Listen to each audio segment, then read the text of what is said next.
ఇక మనం CVR method ఫార్మింగ్లో ఇక సమయం ఆసన్నమైంది. ఎల్లుండి నుంచి విత్తనాలు చల్లినప్పుడు ప్రతిరోజు ఒక కన్న కొడుకు కన్న కూతుర్ని ఏ విధంగా అయితే చూసుకుంటామో ఆ విధంగానే ప్రకృతి వ్యవసాయం చేసే పొలాల్ని ఆ విధంగా చూస్తుంటే కన్న కొడుకులు కన్న కూతురు కానీ ఎక్కువగా వీటితోనే మనం గడుపుతూ ఉంటాం పొలాల్లోనే. ఇక్కడే చేసుకుంటూ ఎంతోమందికి మనం అన్నం అది రైస్గా పంపించడం జరుగుతూ ఉంటుంది.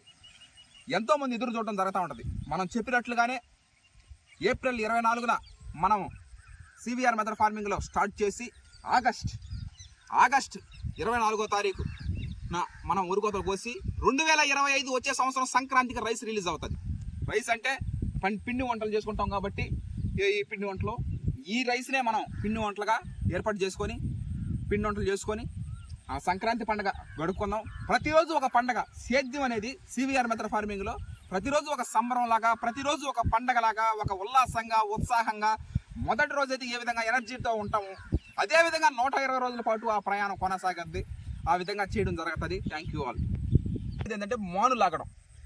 మన పొలంలో చూడు మాను లాగేసి సద్రంగా చేయడం. Levelling, land levelling is one of the important.